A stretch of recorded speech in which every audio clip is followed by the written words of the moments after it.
Olá, bom dia, sejam todos bem-vindos a esta que é mais uma aula de Escola Bíblica da Igreja Presbiteriana do Calvário. Nós temos estudado há alguns domingos já os chamados atributos incomunicáveis de Deus. É uma série de estudos sobre os atributos de Deus. A primeira parte, que se encerra hoje, é justamente dos atributos incomunicáveis de Deus.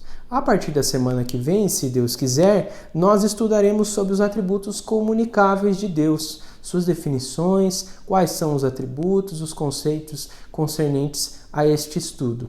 Mas hoje nós veremos, então, o último dos chamados atributos incomunicáveis de Deus. Vamos dar início a esta aula com uma palavra de oração. Oremos. Deus grandioso, Deus poderoso, nosso Pai em Cristo Jesus, nós nos achegamos diante de Ti. Nos achegamos e nos atrevemos a chegar diante do Senhor somente pelo novo e vivo caminho que foi aberto através de Cristo Jesus. Não ousamos nos achegar diante de Ti pelos nossos próprios méritos, pela multidão dos nossos próprios méritos. E não nos achegamos diante de Ti como se o Senhor fosse um igual a nós. Mas nós somos dependentes, necessariamente dependentes exclusivamente do Senhor. Nós precisamos do Senhor para todas as coisas. Nós dependemos de Ti para a vida. Tudo é Teu, nós somos Teu e tudo vem de Ti. Tudo que nós precisamos vem de Ti. É por isso que nos achegamos diante do Senhor. O Senhor tem nos dado grandes alegrias em nos permitir ver mais do Senhor por meio da Tua Palavra nestes dias de estudo sobre os atributos de Deus. Nós Te agradecemos por isso. Isso só foi possível algum tipo de conhecimento e entendimento acerca do Senhor, porque o Senhor assim permitiu e fez com que fosse possível.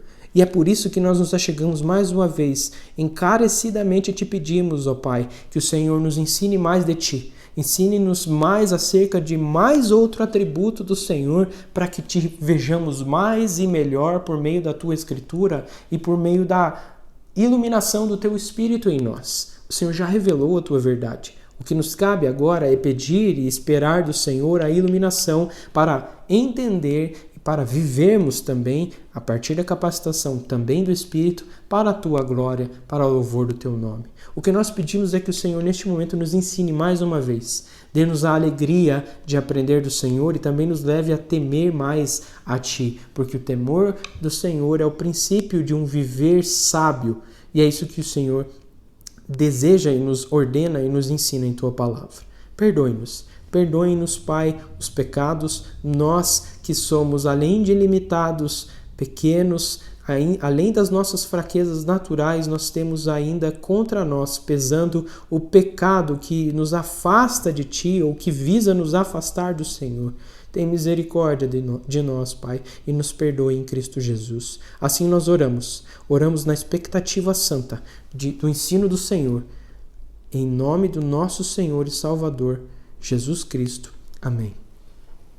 Então, irmãos, como nós já vimos anteriormente, nós estudaremos mais um atributo, o último dos atributos incomunicáveis de Deus. Hoje veremos sobre a unidade divina, ou também chamada de unicidade. Unidade ou unicidade são termos que podem ser usados intercambiavelmente neste ou em outros momentos de estudo.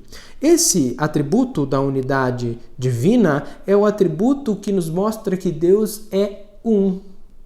Em que sentido ele é um? Pelo menos em dois sentidos nós podemos ver esse atributo. Em primeiro lugar, nós podemos ver no quesito exclusividade e também no segundo, a questão da simplicidade.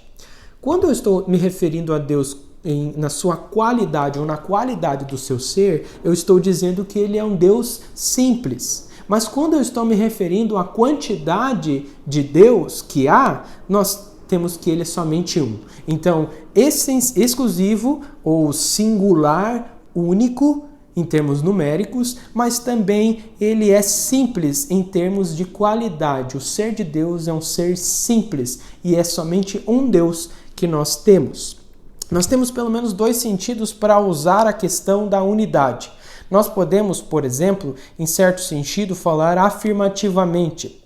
Isso significa que quando nós vemos o homem, por exemplo, o homem, embora ele tenha uma natureza humana com outros homens, ele tem em comum com outros homens a natureza humana, em certo sentido, cada pessoa é uma só pessoa, numericamente falando. Só há um de você e só há um de mim. Mas, em certo sentido, não há um só de nós, porque nós usufruímos ou temos em comum, comungamos do fato de ter a natureza humana em nós.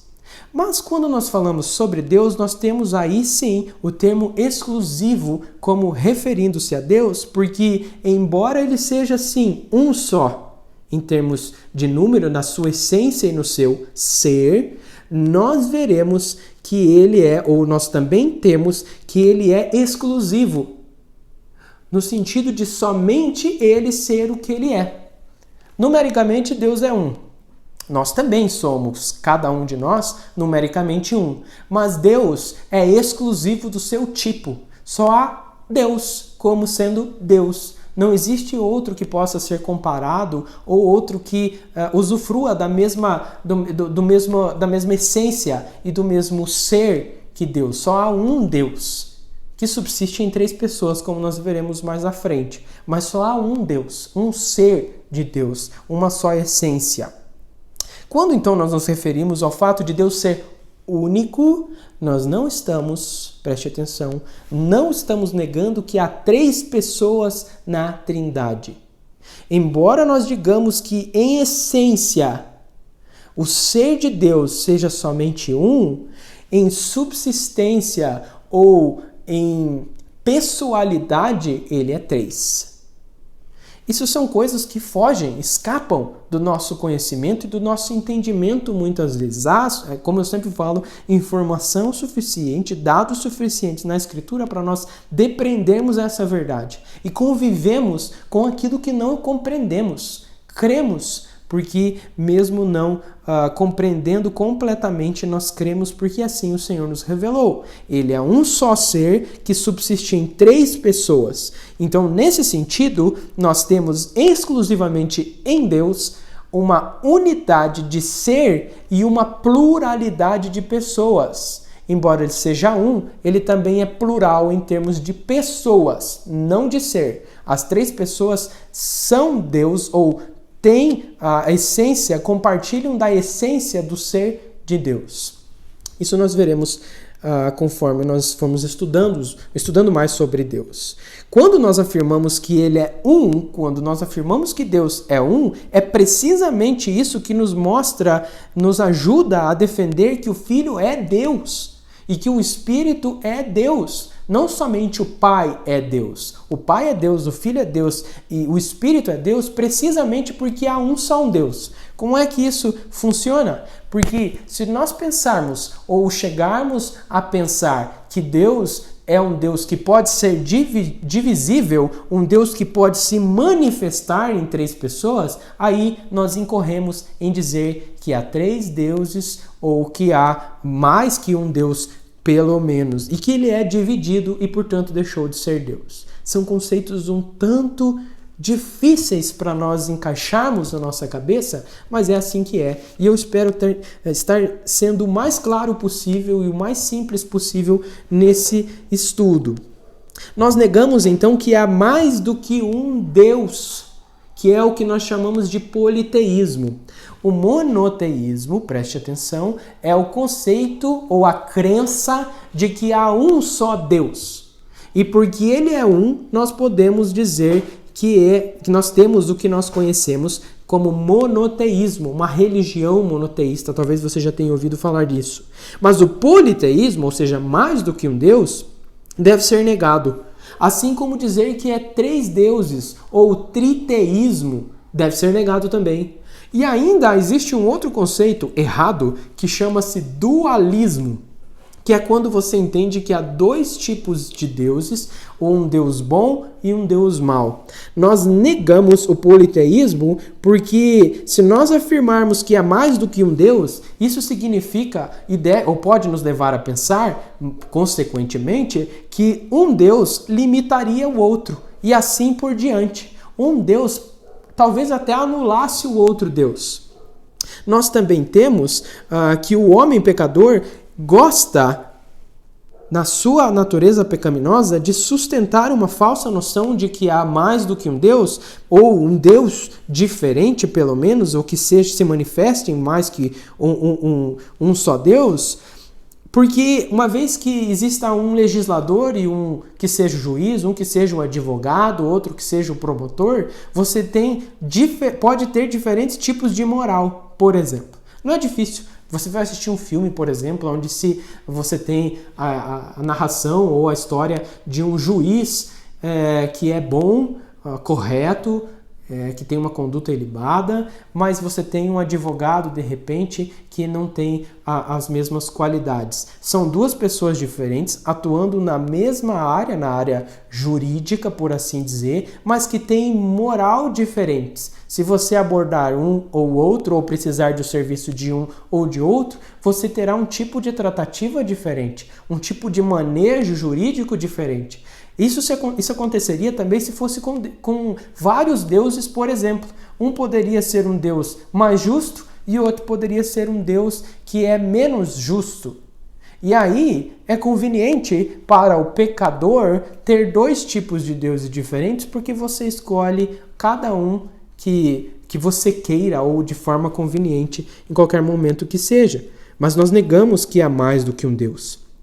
Nós negamos também que hajam três deuses no mesmo ser. Não são três deuses, mas é um Deus que subsiste em três pessoas.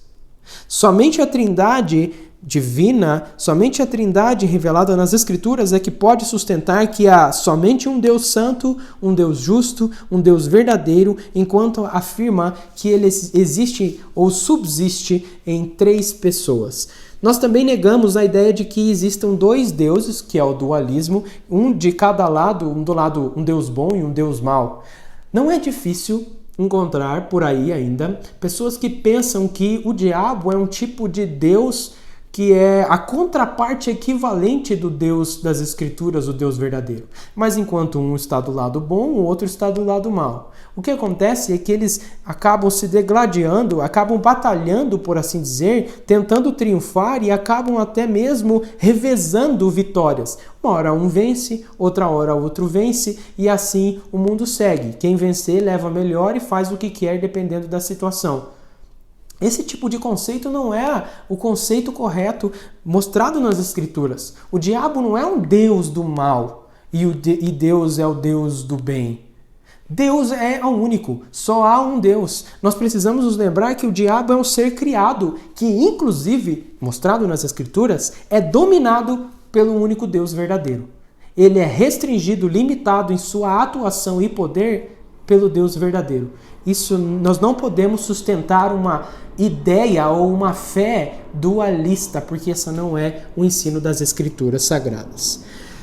Nós podemos ver então, e agora a gente vai falar sobre cada um desses aspectos, a unicidade ou singularidade de Deus. Vamos trabalhar com a ideia da singularidade de Deus neste momento.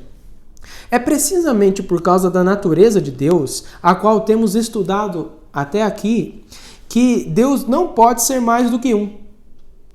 A unicidade ou singularidade de Deus é a afirmação de que Deus é apenas um e único do seu tipo. Nós já vimos a autoexistência de Deus, a imutabilidade de Deus, a infinidade de Deus. Esses são atributos que mostram Deus em uma categoria única e distinta. Somente Ele é Deus. E agora, quando nós afirmamos a unicidade de Deus, na verdade nós estamos abarcando todos esses ensinamentos até aqui vistos.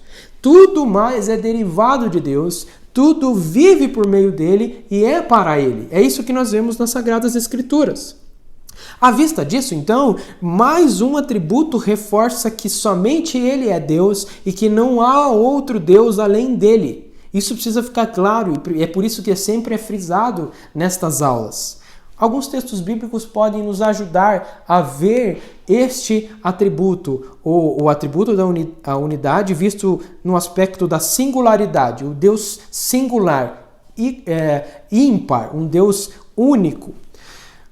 No livro de Deuteronômio, no capítulo 4, do versículo 35, nós temos o seguinte: a ti te foi mostrado para que soubesses que o Senhor é Deus, e nenhum outro há, senão Ele. Ainda no livro de Deuteronômio, no versículo 6, no versículo 4, este é um texto que você pode muito bem memorizar, porque é um texto fácil. Inclusive, esse é um texto que era usado para, assim que as crianças judias aprendiam a ler, tinham agora uma capacidade de aprendizado, era um texto que eles deveriam memorizar. Deuteronômio, no capítulo 6, no versículo 4, diz: ouve, Israel, o Senhor vosso Deus, ou nosso Deus, é o único Senhor. Ouve, Israel, o Senhor nosso Deus é o único Senhor, diz a palavra de Deus.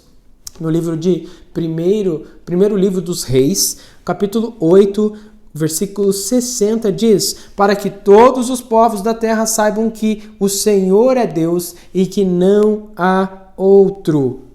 De novo no livro de Deuteronômio, capítulo 32, versículo 39. Vede agora que eu sou, Deus dizendo, eu somente, e mais nenhum Deus além de mim.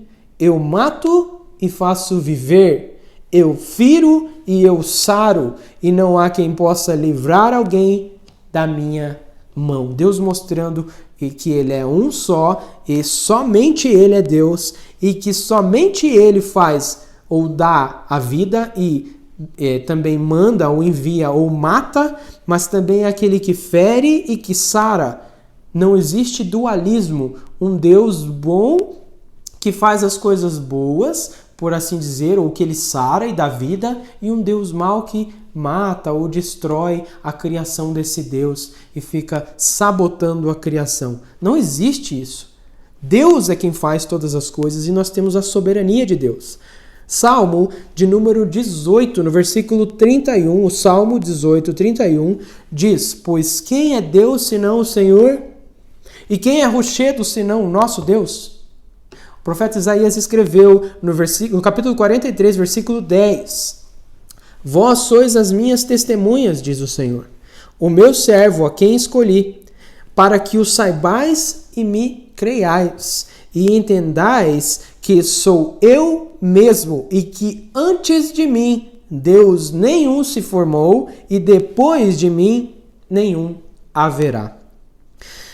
No Evangelho de João, na oração do nosso Senhor, em determinado momento, no capítulo 17, no versículo 3, nós temos o seguinte: e a vida eterna é esta, Jesus dizendo, que te conheçam a ti, o único Deus verdadeiro, e a Jesus Cristo, a quem enviaste. Atos, no capítulo 17, versículo 24, um texto que já foi lido aqui, diz: o Deus que fez o mundo e tudo o que nele existe, sendo ele Senhor do céu e da terra, não habita em santuários feitos por mãos humanas. Não há outros deuses, que um foi o Criador e outro é o governador. Deus mesmo fez todas as coisas que há neste mundo e o próprio mundo, e ele é o Senhor do céu e da terra. Ele não é somente o Senhor do céu e nem o Senhor somente sobre a terra. Ele é Senhor sobre tudo, e ele não habita em santuários feitos por mãos humanas, como aqueles homens a que Paulo se referia a essas palavras costumavam pensar sobre os seus deuses. Romanos, no capítulo 3, o versículo 30, diz o seguinte: Deus é um só, o qual justificará por fé o circunciso e, mediante a fé, o incircunciso. Deus é um só e o seu método de justificar é o mesmo. Tanto para o circunciso quanto para o incircunciso, a justificação do único Deus é por meio da fé. É isso que nós temos em Romanos 3, capítulo 30. Efésios, capítulo 4, versículo 5, um texto conhecido também diz: há um só Senhor, uma só fé, não várias, uma só fé e um só batismo.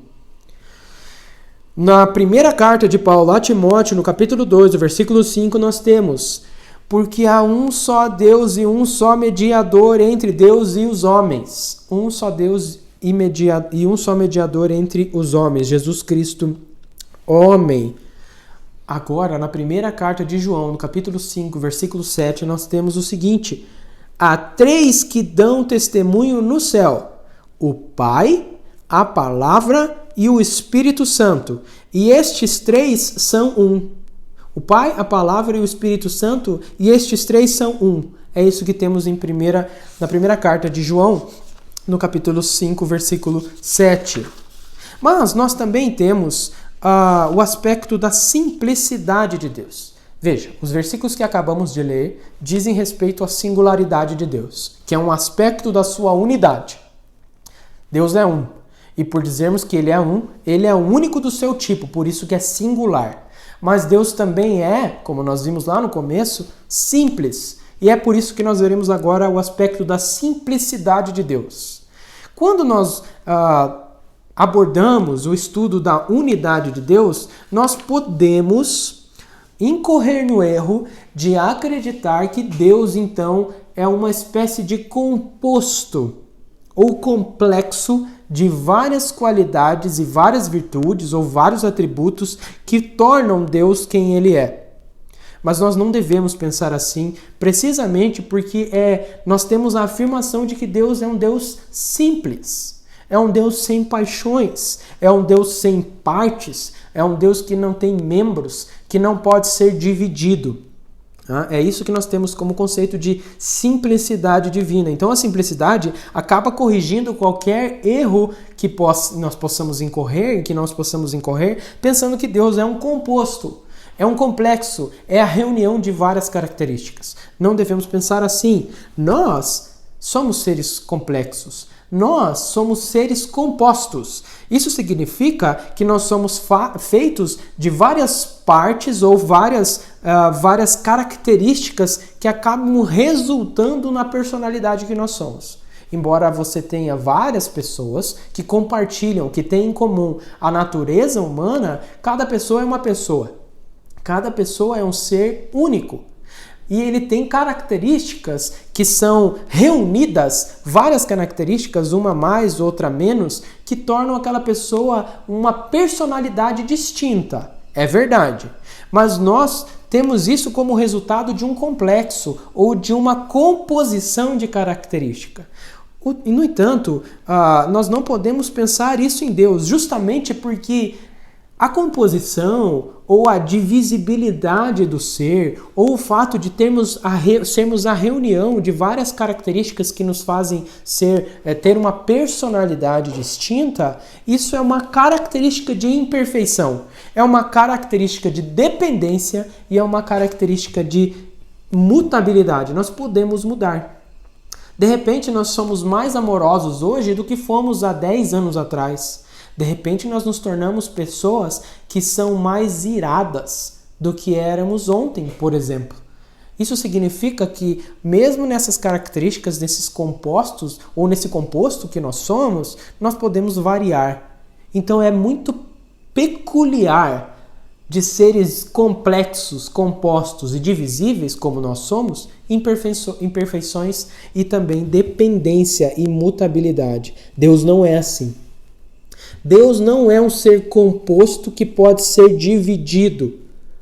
Os atributos de Deus não são nem mesmo acréscimos à essência divina. Isso nós vimos em algumas aulas anteriores.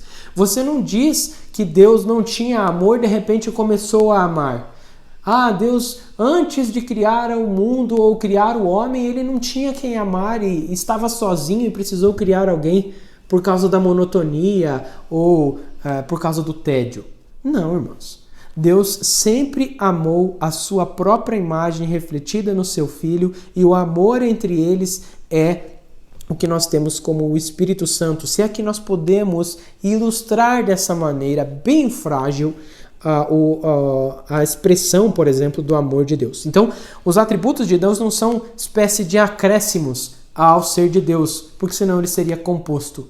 Ele seria mutável, e nós já vimos que ele é imutável. A simplicidade de Deus, então, está ligada diretamente nós vemos que a simplicidade de Deus está ligada à autoexistência e à imutabilidade de Deus, porque ele existe por si mesmo, porque ele se basta, porque ele precisa somente de si mesmo para existir, e também porque ele não muda, nem antes era uma coisa e agora é menos ou mais alguma coisa que era antes. Isso significa que ele é um Deus simples.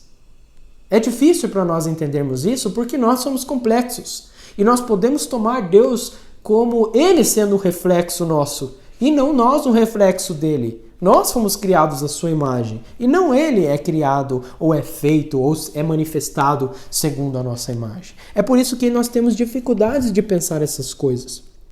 Não há duas coisas diferentes em Deus, por exemplo. Não existe Deus não é bipolar. Deus não tem duas caras ou dois polos que ora se manifesta de um jeito, ora se manifesta do outro. Deus não precisa fazer escolhas em como ele vai se manifestar ou agir. Deus sempre é o que ele é. Se nós dissemos que ele é uma coisa agora, ele também é amanhã. Mas se eu disser outra coisa a respeito dele hoje, amanhã também será a mesma outra coisa. Então nós precisamos sustentar essas coisas. Nós não podemos dividir Deus. Nós não podemos subtrair alguma coisa dele. Como que se essa coisa subtraída se tornasse uma pessoa ou personalidade. Por exemplo, tirarmos o amor de Deus, agora nós temos o Deus amor. Não existe esse tipo de visão. E nem podemos pensar que em determinado momento Deus era alguma coisa e porque existiu o amor, então ele pegou para si e agora ele também é amor. Longe de nós pensarmos essas coisas. Um puritano escreveu sobre os atributos de Deus, um livro que só está em inglês por enquanto, mas um livro muito bom, um livro referencial sobre os atributos de Deus, chamado, o puritano é chamado de Stephen Charnock, e ele é alguém que escreveu o seguinte sobre a simplicidade de Deus. Deus é o ser mais simples, pois aquilo que por natureza veio primeiro, que é o caso de Deus, não tendo nada antes dele ou por detrás dele, não pode, de modo algum, ser entendido como algo composto. Stephen Charnock, o puritano, que escreveu sobre os atributos de Deus, em determinado momento da sua obra, ele usa uma ilustração para nós entendermos isso, e eu quero que você preste atenção. Ele fala sobre o relógio. Ele fala que um relógio é um composto de peças devidamente ajustadas e funcionais, elas precisam estar funcionando para que aquilo se torne então um relógio que marque as horas, ou que marque precisamente as horas, para que isso regule a qualquer agenda ou tempo, o que quer que seja. Mas o relógio é o resultado de um composto de peças. Agora imagine que eu abro e disseco e tiro todas as peças desse relógio e coloco sobre a mesa. Você não tem mais um relógio. Você tem um relógio em potencial. Ele pode se tornar um relógio a partir do momento que eu montar devidamente e com todas as peças funcionando para que ele se torne um relógio. Você pode perceber que são peças de um relógio, mas aquilo só vai se tornar um relógio à medida que você compuser ou à medida que você organizar, que você ajustar todas aquelas peças. Mas enquanto eles não são ajustados, essas peças, isso só são peças de um relógio jogadas sobre a mesa. Mas antes do relógio você tem as peças. Deus não funciona assim. Ele usa essa ilustração justamente para mostrar que Deus não funciona tal como um relógio, que só vem a ser relógio depois que é montado. Deus não vem a ser Deus depois que ele tem agregado em si, no seu ser, algumas características ou os atributos de Deus. Deus é um ser simples. É por isso que é difícil nós encontrarmos até uma analogia afirmativa e precisa sobre o ser de Deus. Isso significa, irmãos, que nós não devemos pensar que um atributo, preste atenção, porque esse é um aspecto que nós precisamos considerar, um aspecto muito mais prático e fácil de nós percebermos e entendermos. Nós não devemos pensar que um atributo de Deus, qualquer que seja, defina a Deus de certa maneira como mais essencial do que o outro atributo. Nós não devemos pensar que Deus não pode ser simultaneamente amoroso e irado, ou justo e gracioso. Nós não podemos pensar que Deus não pode ser a mesma coisa ao mesmo tempo com qualquer situação, ou eternamente, por assim dizer. Nós temos, por exemplo, a teologia arminiana, que entende que que Deus abre mão de um atributo em favor de outro. Ele precisa abrir mão da sua soberania ou do seu conhecimento infalível, ou talvez até mesmo da sua soberania eficaz, e da sua graça eficaz, e da sua soberania sobre todas as coisas, para que os homens venham a Ele de forma livre. Mas isso é algo que não pode ser aceitado, porque se Deus deixa ou abre mão de um dado atributo dele, isso significa, primeiro, que ele não é um Deus imutável, que ele não é um Deus simples e que ele, portanto, não é Deus. Isso é um erro que pode acontecer mesmo conosco quando nós pensamos que Deus, para ser amoroso, ele tem que deixar de ser justo. Ou para quando ele está aplicando a sua justiça, então Deus não está sendo amoroso.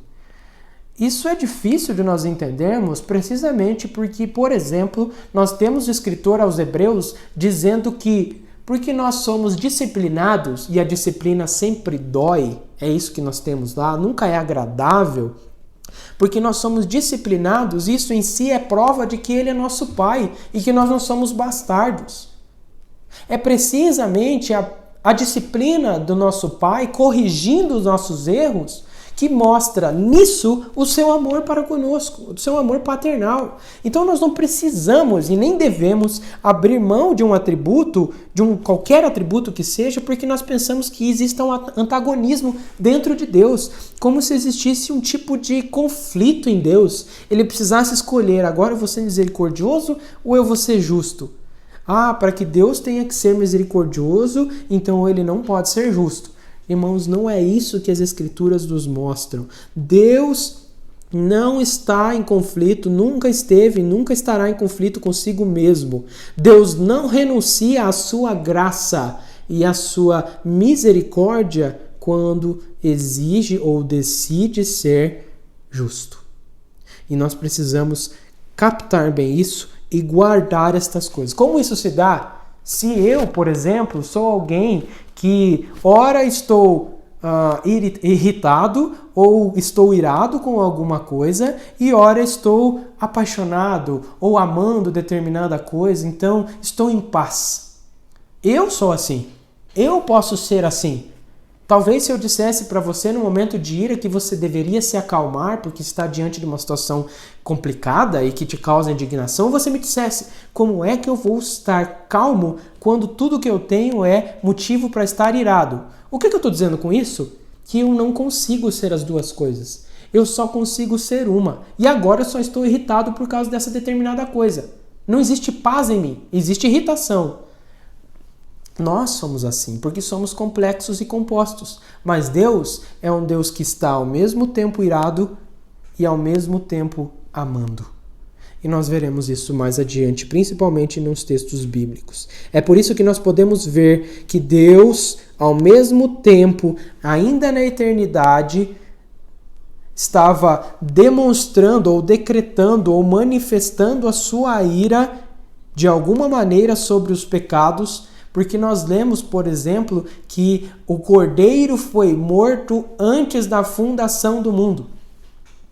Como é isso? Deus estava, então, demonstrando a sua ira condenatória e a sua justiça, o seu julgamento, a sua condenação antes da fundação do mundo, ao passo que nós temos também Paulo escrevendo, por exemplo, que Deus estava em Cristo reconciliando consigo mesmo o mundo. Como Deus pode fazer coisas que, ao nosso ver, são antagônicas e Ele pode fazer ao mesmo tempo e sentir estas mesmas coisas ou ser estas mesmas coisas ao mesmo tempo, o tempo todo? Nós podemos ver, inclusive, quanto ao amor e ao ódio de Deus, que nós temos o amor de Deus para conosco quando ainda nós exercíamos a nossa inimizade contra Ele, quando nós abominávamos Deus e não queríamos Deus, e uma vez que fomos salvos, Deus também demonstra o seu amor. E mesmo hoje, salvos, Deus demonstra a sua ira contra aquilo que não é dele em nós. No caso, o pecado. Embora sejamos salvos pelo Senhor ou regenerados e não mais dominados e escravizados pelo pecado, o pecado ainda se faz presente em nós. E por ainda estar presente em nós, Deus odeia este pecado em nós.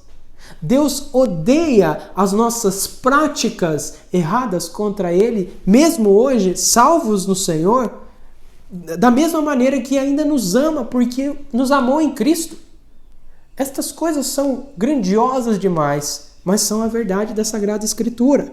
Alguns textos bíblicos podem nos ajudar a ver esse ensinamento. Por exemplo, nós temos Êxodo 34, do versículo 6 ao versículo 7, Moisés dizendo: Senhor, Senhor Deus compassivo, clemente e longânimo e grande em misericórdia e fidelidade, que guarda a misericórdia em 1000 gerações, que perdoa a iniquidade, a transgressão e o pecado, ainda que não inocenta o culpado e visita a iniquidade dos pais nos filhos e nos filhos dos filhos até a 3ª e 4ª geração. Deus não abre mão de uma coisa em favor de outra ou em detrimento de outra. Ainda em Deuteronômio 32, versículo 4 diz: Eis a rocha, suas obras são perfeitas, porque todos os seus caminhos são juízo. Deus é fidelidade, e não há nele injustiça, é justo e reto. Irmãos, eu já ouvi, e não sei se você já ouviu, algumas pessoas dizendo assim: só existe um atributo na Bíblia que fala que Deus é alguma coisa. Você não vê Deus dizendo que Ele é irado, nem um Deus que é justo. Nós só vemos que Deus é amor. Nenhum dos outros atributos qualifica Deus para algumas pessoas. Entretanto, esse texto que eu acabei de ler e outros textos nos mostram que sim, Deus é fogo consumidor, Deus é um Deus fiel, Deus é justo e reto.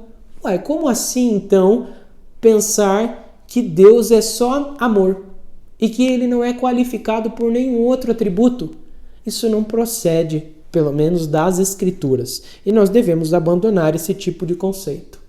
Vemos ainda no Salmo de número 7, no versículo 11 ao versículo 12, o seguinte, de novo: Deus é justo juiz. Preste atenção. Deus que sente indignação todos os dias. Se o homem não se converter, afiará Deus a sua espada. Já armou o arco, tem-no pronto. Ezequiel, no capítulo 18, no versículo 23, nós temos uma outra característica também definida, ou que nós podemos ver nesse versículo. Diz assim, Ezequiel 18, 23. Acaso tenho eu prazer na morte do perverso? Diz o Senhor Deus. Não desejo eu antes que ele se converta dos seus caminhos e viva? Então antes você vê que Deus sente indignação todos os dias. E Ele é um Deus justo e reto. O que Ele faz com o perverso, então? Ele pune, Ele castiga, Ele condena. Mas aqui Ele está dizendo que Ele não tem prazer. Ao mesmo tempo em que sente ira e indignação todos os dias, Ele não tem prazer também na morte do perverso. E o desejo dele é que se converta dos seus caminhos e viva. Parece que uma coisa exclui a outra, talvez só para nós, ou na nossa concepção, mas não com relação à simplicidade de Deus. Mateus 5, do 43 ao 48, nós temos uma passagem que diz: Ouviste o que foi dito, Jesus dizendo, amarás o teu próximo e odiarás o teu inimigo. Eu, porém, vos digo, Jesus dizendo, amai os vossos inimigos e orai pelos que vos perseguem. Para quê? Para que vos torneis filhos de vosso Pai, do vosso Pai Celeste, porque Ele faz nascer o seu sol sobre os maus e bons, e vir chuva sobre justos e injustos. Porque se amardes os que vos amam, que recompensa tendes? Não fazem os publicanos também o mesmo? E se saudardes somente os vossos irmãos, que fazeis demais? Não fazem os gentios também o mesmo? Portanto, sede vós perfeitos, como perfeito é o vosso Pai Celeste. Romanos, Paulo escrevendo aos Romanos, capítulo 3, do versículo 21 ao 26, um texto que pode ser considerado o resumo do Evangelho. Preste atenção, Romanos 3, 21 ao 26. Mas agora, sem lei, se manifestou a justiça de Deus testemunhada pela lei e pelos profetas, justiça de Deus mediante a fé em Jesus Cristo, para todos e sobre todos os que creem, porque não há distinção.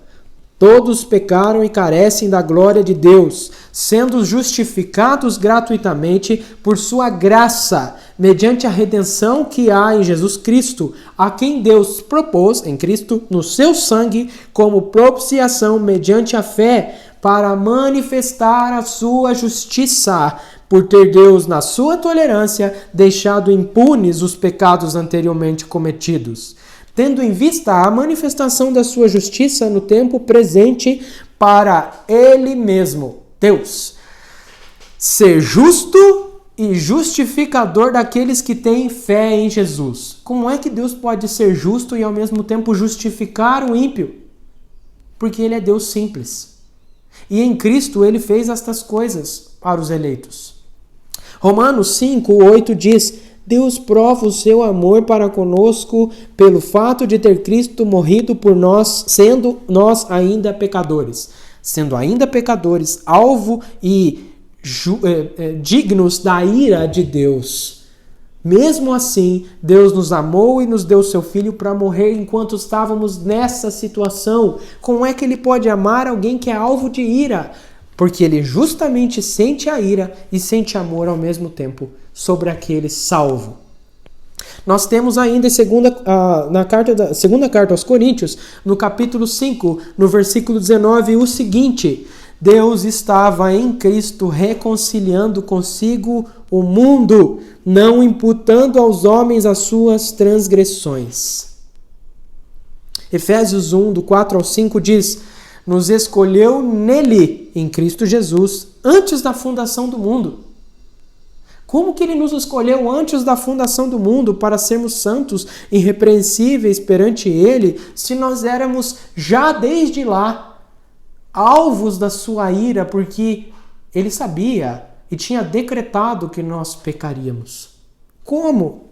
E Ele nos mostra que é em amor que Deus nos predestinou para Ele. Deus predestinou homens para si em amor, para a adoção de filhos por meio de Jesus Cristo, isso segundo o beneplácito da sua vontade. Primeira carta de João, capítulo 1, versículo 5. Ora, a mensagem que da parte dele temos ouvido e vos anunciamos é esta: Deus é luz. Olha só, Deus não é só amor, como nós falávamos antes, Deus também é luz. E aqui, o conceito, o sentido é: Deus é santo, Deus é puro e não há nele treva nenhuma. É isso que nós temos aqui em 1 João 5.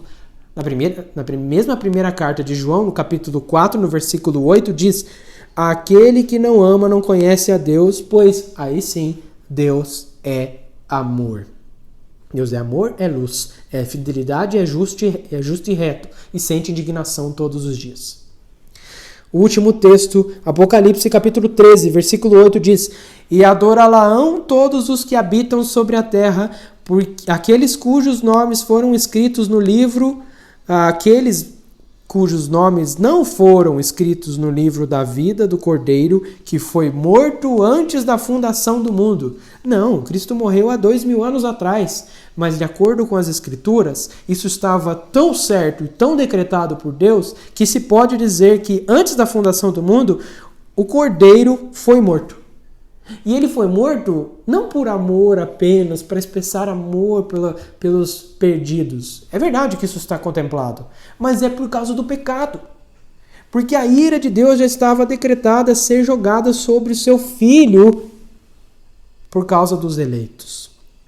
O que nós temos então de aprendizado, o que nós temos de aplicação para nós, irmãos? A primeira aplicação diz respeito à idolatria. Nosso coração pecaminoso é uma fábrica de ídolos, já dizia o antigo reformador genebrino. João Calvino escreveu que a imaginação do homem é uma fábrica perpétua de ídolos. É nosso pecado que nos afasta de Deus, bem como nos afasta de qualquer noção do único e verdadeiro Deus. Nós somos pequenos, nós somos limitados, nós somos fracos, mas ainda pesa contra nós o fato de nós termos caído em pecado. A menos que Deus se revele a nós, mesmo que se nós não estivéssemos contemplando o pecado, a entrada do pecado no mundo, ainda assim Deus precisaria se revelar a nós de uma maneira compreensível. Porque nós somos finitos, pequenos, limitados. Mas o fato ainda de termos pecado, isso torna a nossa situação pior, porque ainda assim Deus se revelando, nós ainda assim criamos ídolos conforme a nossa própria imagem e semelhança, a nossa própria imagem e semelhança, conforme o nosso querer, conforme o nosso gosto. É por isso que há tantos ídolos no mundo quanto há pessoas no mundo. E sempre assim será. Até que o Senhor restaure todas as coisas, assim sempre será. Naturalmente, nós não somos imunes. Naturalmente, não somos imunes ou diferentes dos pagãos, porque nós também criamos deuses em nosso coração, ainda que nós não façamos uma imagem de escultura, olhemos para ela esperando dela uma resposta, uma dádiva, algum mérito, alguma coisa, ainda que não façamos isso dentro do nosso coração, porque somos pecadores, nós criamos, conceituamos ou reconceituamos Deus conforme o nosso querer. Você pode imaginar, por exemplo, como seria adorar um Deus que não vê todas as coisas? Você pode imaginar ainda como seria adorar ou ter um Deus a quem nós não precisamos prestar contas? Você pode imaginar como seria ter um Deus que é só amor, só graça, só misericórdia, sempre bondade, benignidade e tudo mais? Você pode imaginar? Ou talvez você pode imaginar que não exista nenhum Deus. Então, por consequência, eu mesmo sou Deus. Eu faço as minhas escolhas, eu determino os meus valores, eu determino o propósito da minha vida. Não existe um Deus. Você pode imaginar como seria isso? Entretanto, irmãos, embora nós neguemos criar um Deus assim, e de fato tem que ser assim, nós não devemos criar Deus algum, embora nós neguemos criar e conceituar um Deus falso, muitas vezes nós vivemos para um tipo de Deus falso.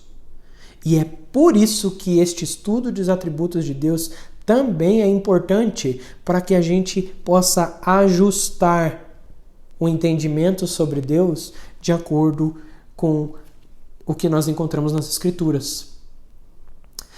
Embora nós não criemos, de novo, um Deus físico, um Deus material, de barro, de pedra, de madeira, muitas vezes, e também às vezes não saímos por aí dizendo Deus é assim, diferente do que é o das Escrituras, muitas vezes por causa dos nossos pecados nós encaramos Deus ou agimos na presença de Deus como se ele fosse um outro tipo de Deus. Um Deus que faz vistas grossas. Um Deus que de fato é amor, então ele me conhece, ele sabe como é que eu sou, então eu sou assim. Deus me ama, Deus me quer assim, Deus me buscou assim e assim vamos viver. Não, irmãos. Nós não podemos viver assim porque nós estaremos cometendo idolatria. Vivendo, não só conceituando, mas vivendo com um Deus falso. O fato de estudarmos a palavra e os atributos de Deus, ainda assim, irmãos, mesmo que nós estudemos, decoremos e sejamos doutorandos ou doutorados em atributos de Deus, ainda assim pesa contra nós os nossos pecados que nos querem levar para longe da noção de Deus, ainda que seja só na prática. Ainda que nós queiramos viver como se Deus não visse todas as coisas. Ainda que nós queiramos viver como se nós não tivéssemos que prestar contas a Deus. Ainda que nós vivamos de tal forma que Deus é só amor, só graça, então tá tudo bem. Então tá tudo legal, eu não preciso mudar a minha vida. Deus é amor, Deus aceita, Deus vê e Deus sabe. Por isso nós precisamos então sondar o nosso coração. Nós precisamos observar atentamente as nossas concepções de Deus. Nós precisamos entender o que nós cremos sobre Deus e crer de acordo com as Escrituras para que nós adoremos somente a Ele. Irmãos, nós vamos viver o resto de nossa vida aqui nessa terra aprendendo sobre Deus e nós não esgotaremos todo esse estudo. E ainda assim, muitas vezes nós nos pegamos relaxados com relação a isso. Tá tudo bem, tá tudo legal, eu não preciso me deter nestas coisas. Não, irmãos. Nós precisamos sondar nosso coração, observar as nossas concepções sobre Deus, a fim de que nós então constatemos a que tipo de Deus nós temos servido. Se é de fato o Deus das Escrituras. Para que não adoremos e sirvamos a Ele como um Deus falso. Precisamos vigiar em todo o tempo para que nossa mente esteja devidamente concentrada e fixada no fato do que Deus é, conforme revelado nas Escrituras. E todos os ídolos, sejam em nosso coração, sejam deuses falsos, numa escultura, num lugar religioso ou na sua casa, você deve abandoná-los. Isso é idolatria. E a idolatria é um pecado. Nós não devemos buscar estas coisas, devemos abandonar os falsos deuses. Nós também temos uma segunda aplicação. Não adore um atributo especial de Deus. Sabe aquele atributo que você destaca e fala, eu vou viver com esse atributo. Os outros eu não vou dar muita atenção porque eles não são muito agradáveis para mim. Então eu vou viver com esse atributo que ele massageia o meu ego. Ele me faz me sentir tão bem. Com os outros eu não gosto de lidar. Irmãos, esse não é o Deus da Bíblia. Esse não é pelo menos o Deus simples que nós vemos. E não é então o único Deus que existe. É um Deus falso. Não faça Deus ser uma coisa em detrimento de outra, sob o risco de criar um Deus em teu coração. Quando você destaca e faz um atributo de Deus maior ou mais esplendoroso do que outro, você pode estar criando um outro Deus, então cometendo idolatria. Deus é Senhor, preste atenção, Deus é Senhor, Ele é Rei, é Juiz, é um Deus consumidor, fogo consumidor, e Ele é luz, como nós vimos. E como tal que Ele é digno de temor, do nosso temor, da nossa reverência e do nosso louvor. É verdade, Deus também é Pai somente dos que estão em Cristo. Deus não é Pai de todos no mesmo sentido. Ele é Pai somente em Cristo daqueles que são salvos. E Ele também é um Pai misericordioso, um Pai bondoso, e por causa disso nós somos confortados por Ele, nós também somos adotados por Ele, somos perdoados graciosamente. Mas perceba, eu não precisei abrir mão de uma coisa para tomar outra. Eu posso e devo sustentar tudo que Deus é nas Sagradas Escrituras, para que eu viva diante dele como de fato Ele é. Com respeito, com temor, com louvor a Ele e também grato a Ele, confortado por Ele, porque foi aceito, mesmo sendo quem eu sou e sendo Ele quem é, Ele então, porque é simples, porque é um Deus que pode amar enquanto odeia o meu pecado, enquanto odeia as minhas práticas más, Ele me ama em Cristo Jesus e Ele faz isso contigo. É por isso que você deve manter e sustentar as duas coisas. Não faça com que o amor de Deus dê lugar à ira ou vice-versa. Não faça dele como se ele tivesse uma necessidade de alternar entre uma coisa e outra. Eu preciso ser amoroso agora, então eu não posso ser justo. Eu preciso ser justo, então eu vou deixar de ser amoroso. Não. O amor dele nos acolhe. O amor dele nos acolhe, nos adota e nos transforma à imagem do seu Filho. É isso que nós temos na palavra de Deus. Ainda assim, mesmo salvos, mesmo regenerados, mesmo alvos do amor de Deus, ao mesmo tempo Deus se ira contra as nossas práticas perversas e más. E Ele se ira contra o pecado e se mostra justo, por isso inclusive nos disciplina. É isso que nós vemos, e a disciplina é uma prova do amor paternal de Deus. Então, adore e viva de acordo com o Deus simples que é registrado e ensinado nas Escrituras. Não diferente, não mais, não menos. Uma terceira aplicação, preste atenção que nós estamos encerrando, é a cruz é o lugar onde Deus expressou a sua simplicidade. Como isso se dá? Ao contrário do que geralmente a gente pensa, a gente toma a cruz de Cristo apenas como um reflexo do amor de Deus. É verdade que o amor está lá. É verdade que o amor está ali de uma maneira única, em Cristo. A graça de Deus, a misericórdia de Deus. Mas é também verdade que ali na cruz, Deus revela igualmente a sua ira contra o pecado.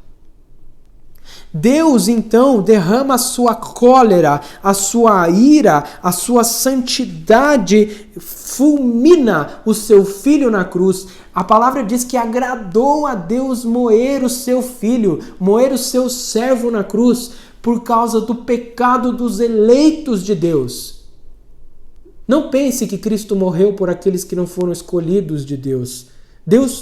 Cristo Jesus só morreu por aqueles que são eleitos de Deus. Ele tomou sobre si a ira dos filhos de Deus. E ao mesmo tempo, então, na cruz, nós temos a expressão do amor de Deus como nunca vimos antes e nunca veremos depois, mas também temos a expressão da ira de Deus como não vemos antes e não vemos depois, por causa da simplicidade de Deus. A ira de Deus caiu sobre o seu Filho para que nós sejamos, então, frutos da sua graça e não recebamos ira eterna e condenação eterna. Ao passo que aqueles que não foram contemplados por Cristo na cruz, eles gozarão. Gozarão não. Eles serão alvos da pura ira de Deus pela eternidade. Portanto, se você quer perceber a forma como Deus lida com o pecado, se você quer ver como Deus lida com um pecador impenitente, se você também ao mesmo tempo quer ver como Deus nos amou, veja-o na cruz, perceba-o na obra de Jesus Cristo na cruz. Dessa forma, dessa feita, irmãos, a cruz não é apenas a declaração do verdadeiro amor sem igual de Deus, ou o amor sem igual na história humana. Muitas vezes enfatizamos, a cruz é o reflexo do amor ímpar, sem igual, sem comparação, que nós temos em toda a história humana. É verdade. Mas não é só isso. A cruz também é uma declaração objetiva da nossa condição pecaminosa, do que nós fizemos contra Deus. É por isso que somente o evangelho genuíno, como visto na palavra de Deus, centrado na pessoa e obra de Jesus Cristo, pode fazer justiça à imagem, à simplicidade de Deus.